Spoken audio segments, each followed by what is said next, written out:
So I played 10 games in unranked. I went 8-2.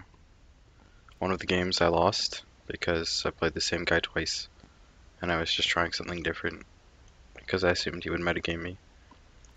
Funnily enough, looking at this replay, if I had done the 8-gate adept again, I probably would have won because he only made lings. So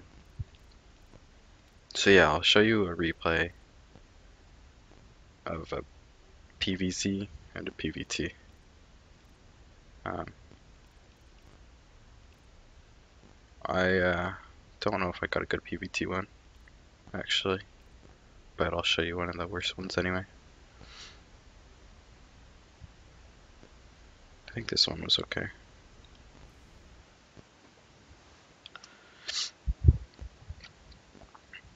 Yeah, my unranked MMR seems a little weird, which is why I don't feel like doing a replay pack. Some of the games are pretty weird in general. Not really good standards. But, yeah. So I put a pylon on the low ground, Nexus first. Don't really have to do this.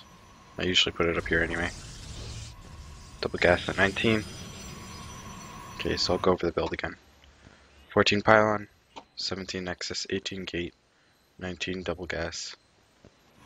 And then I should get another pylon, and then 22 cyber core. Doesn't really matter when you get this pylon. You can actually even get it after the Nexus finishes. And you're only supply blocked for a second or so.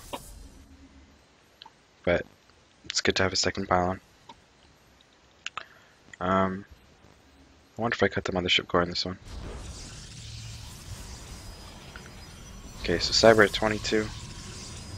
And then at 32 supply, you should get Twilight Council. And you get your Twilight after you start your Stalker. Stalker's just to deny any Overlord skidding that the other player might do. First turn, I get 2 adepts, usually. So yeah, Stalker and Warp Gate, Chrono out the Stalker. Like, as you can see, this is a really risky build. You have to scare with it. You're being really greedy. If he does like a Link Flood, you'll die. If you don't make him on the ship core, among other things. Anyway, so 32 Twilight. Make your Stalker adept. After the adept, you can go for a Robo. It's usually 38-39 supply. Where am I getting the Robo? Okay, it's actually a bit late, but whatever. Then you start. Okay, so actually, I think this was a bit late because I started a mothership core. And then, if you cut this mothership core, you can get this Robo faster and get this upgrade a little bit quicker. That actually doesn't do too much. Maybe 5-10 seconds, but that's about it. And you're like a lot safer with the mothership core, so it's probably better overall to have the mothership core every game.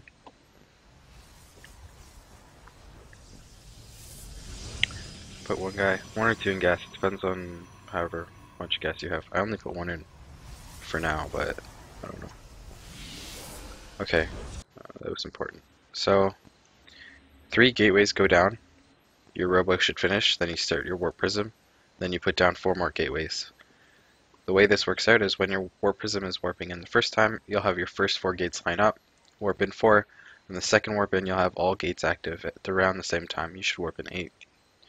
Which brings you to a total of 14 units, 13 adepts, and a Stalker. And the mothership core if you make it.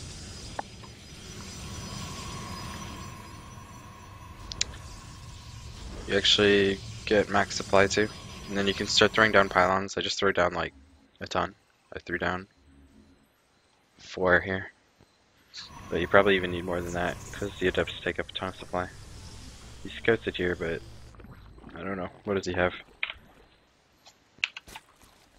You cut drones at 40, which is about where you want to cut.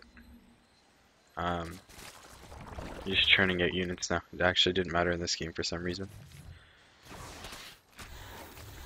So yeah, my first warp in, as you can see, was 4, and then this second warp in is 8. He's floating a bit of money. It's not helping him at all. Basically, the execution, like my execution in general with adepts is not very good. I'm not going to pretend like I'm good with adepts. But basically the way I do it is I just go for workers and then phase to the next mineral line. Forces him to split up his units, and if he doesn't, you get a ton of worker kills. I should warp in here, but I'm bad at multitasking with Protoss, so I don't know what I'm doing. Yeah, so you just keep phasing units to each mineral line, and keep warping in.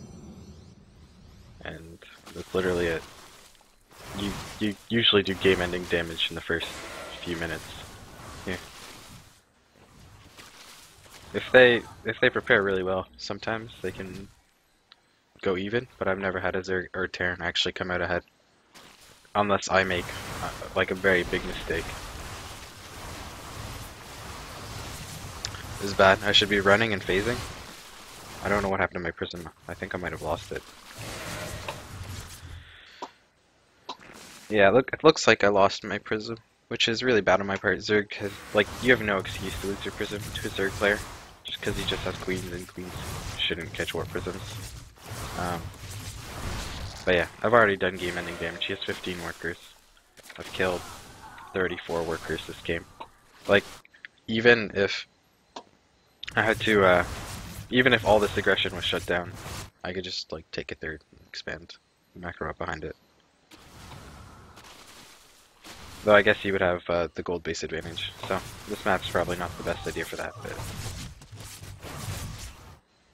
if my aggression doesn't outright kill them, then I usually just do a follow-up with Immortals and Stalkers, or Immortals and Zealots, depending on their composition. The times I lose is when my follow-up doesn't hit fast enough and they get mutas. I think that's one of the big ones. But they have to have some economy to get mutas. So now he's droning and now I'll attack, right? So basically don't ever give the Zerg time to breathe, and Zerg really can't do much. After he loses that many workers, it's basically game over. So we'll just fast forward a bit. This guy actually, I think, almost held. But I don't know. He did hold it in the second game, but I did different builds. So not really the same. Same in that regard. Okay, so relatively equal resources lost, but I mean, when you lose 40 workers and you have to remake them, the game is going to be over basically. You can't counterattack either. Like if he goes for a big counterattack and you see it moving across the map, you warp in like 3 sentries, get a pylon or 2 here, keep your mothership core here, and he can't go up this ramp. Like if he has enough to go up the ramp, kill your pylons, kill your sentries and everything, then you already lost the game anyway. Anyway, that's one replay versus Zerg, and I'll show a replay versus Terran too.